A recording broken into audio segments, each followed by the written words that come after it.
Hello and welcome back to my writing blog series. In these episodes I read through my novel Project Katrina, and in this episode I'll read or not read. I will read on my own and then talk to you about the novel. And I will be reading chapters 11, 12 and 13 in this episode. And so I hope you will enjoy watching this and getting a peek into my process of working on novels I've written earlier.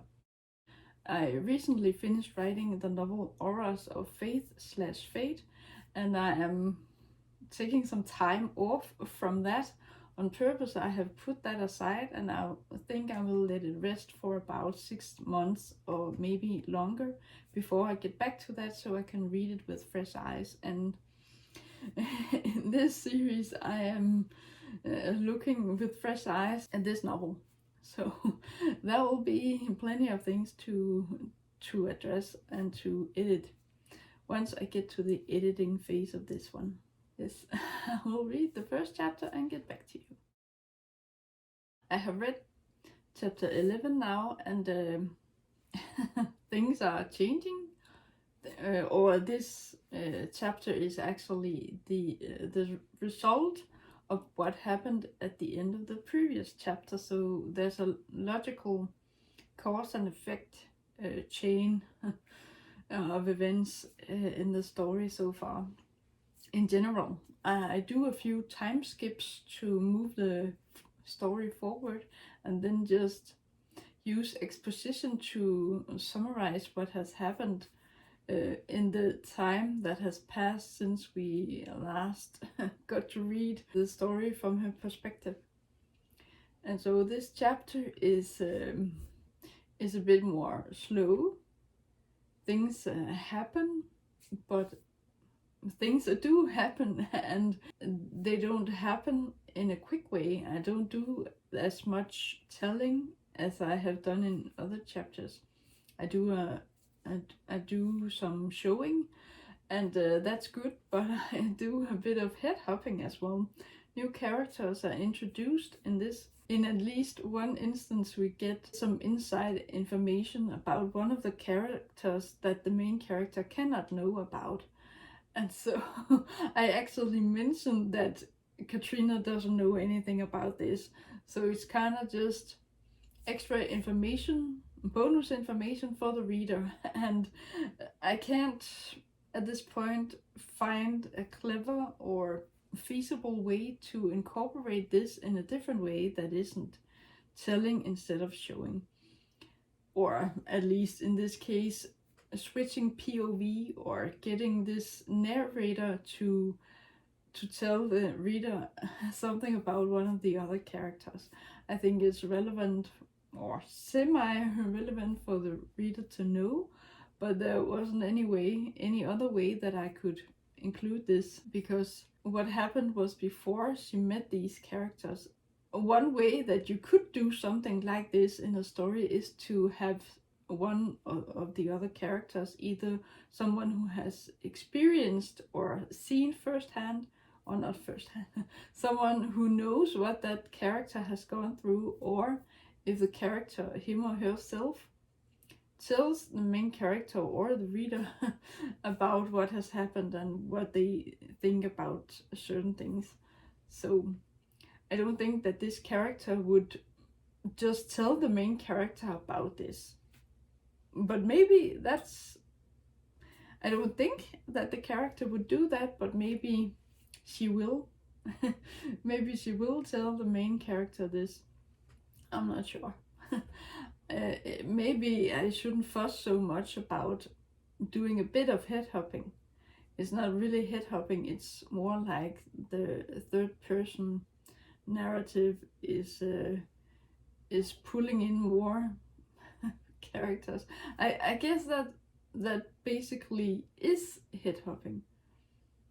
Head hopping isn't necessarily a bad thing. I have read dozens of stories myself where the writer does this switching between POVs or not switching POVs is not like we're inside this character's head all the time, but it's a third person narrative, and then we hear he does this because this and that he won't do it anymore because so, and this person over here likes dogs and cats but prefers whales or something like that. Totally random example, but there's a difference in genres, I think, but it might also just be based on trends. In the present style of writing, there are certain do's and don'ts, and maybe I shouldn't focus so much on what I should and shouldn't do, but do what fits the story. I don't have to make the story bend over backwards to fit something. If it harms the story, I want to tell the story in the best way possible, and if head hopping is necessary for that, then I will keep it. So that's something I will have to consider later. But on to the next chapter. I have read chapter 12 now, and I have to say this chapter wasn't that hard to summarize. Things do happen, but there isn't really that much going on in this chapter, and so it was pretty quick and easy to summarize. But I think a good story needs a good balance between fast-paced, quick chapters where a lot of things happen, and the slower chapters where you really get a feeling for how the character is doing and getting an honest peek into the character's thoughts and motivations and things like that. So you need the action chapters, but you also need the reflective chapters, so the characters get a moment to breathe and think about things instead of just go all the time. It's like in real life, sometimes you're busy and have a lot of things on your plate, and other times you can just chill and take things slow. Oh, it started raining pretty heavily, so you can probably hear that, but I hope it's okay. I can't do anything about the weather. Okay, this chapter has some nice prose in it, but I also think I need to improve the writing. There are some strange phrases and sentences that I don't think I would write today, and I'm not really sure if I phrase things correctly every time. I probably don't, even though I would think and I would say that I have a pretty good understanding of English and have a high quality of reading and writing in English. English isn't my mother tongue, and so there might be some things that I phrase in a certain way that a native English speaker would think that's weirdly phrased. That's an odd way to say this, but I hope anyway that the meaning comes across, and as long as you don't phrase something that's directly wrong, sometimes it's just a matter of phrases you're used to hearing, and I don't think there's anything wrong with coming up with your own ways of phrasing certain things, as long as they're grammatically correct and idiomatic and get the point across. So nothing wrong with that, but I will need to fix the editing or edit the prose itself. I think the story is coming along nicely, and this main character keeps getting into trouble, or not trouble, things keep happening to her, and I'm a bit worried that I let the main character be a punching bag for the plot. That the plot happens to her and not her taking control of her own fate and her own story, and that she drives the plot. And a lot of the story is because of what she does, and she is active and she does things, and she has a certain way of viewing the world, and she's pretty strong-willed and confident, and if she wants something, she doesn't hold back that much to try and get it. But that's also maybe one of the reasons why she gets in trouble. I'm not sure. I hope that I hope that readers can relate to this main character, even though she has some positive character traits, some positive qualities, but she also has some flaws, and I think that only makes her believable and seem human.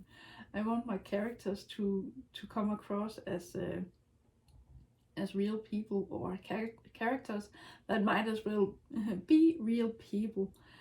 I think that's a skill that many writers strive to achieve. You can tell a story, and the reader might just be aware of reading a story the entire time, and sometimes you write something so well that the reader gets immersed in that world and the characters and really feel for them and root for them and get sad when something bad happens to the characters, or if someone dies and something like that. I love when a good book or a good TV show or movie can do that to me. When I feel something, I want the reader to feel something and to take something away from reading this novel. I'm not sure what the theme is.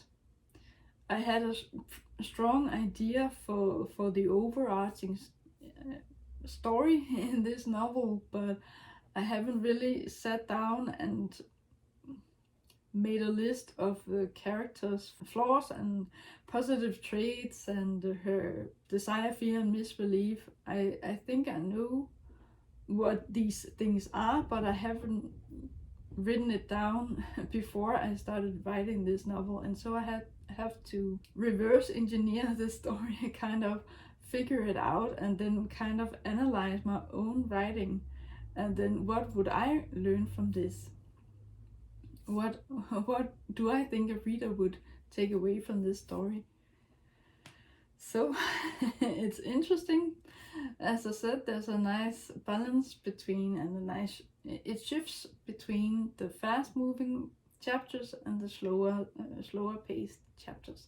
If it's one or the other too much in a row, it might bore the reader.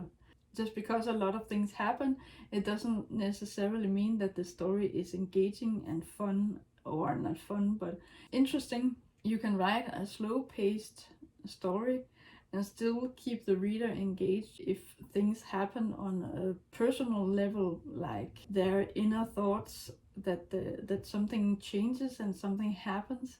It doesn't mean that things have to blow up and there's a car chase and there's a crook, a direct crook. In many cases, there isn't really one bad guy. It's just a collection of coincidences, and some people are mainly good but do bad things, and some people do bad things but for the right reasons. And I think that a character is rarely pure evil. In Bond movies and other very stylized, or not, maybe stylized isn't the right term, but in certain genres and in certain media, there is one bad guy who's bad just for the sake of being bad, because the main character needs a strong and clear opponent. And I think that's strange. I don't think that's very realistic. So okay, I will read the next chapter and be back in a bit. That was chapter 13 I just read through. This chapter is a bit more fast-paced. A lot of things happen in this chapter, and there are two chapter breaks.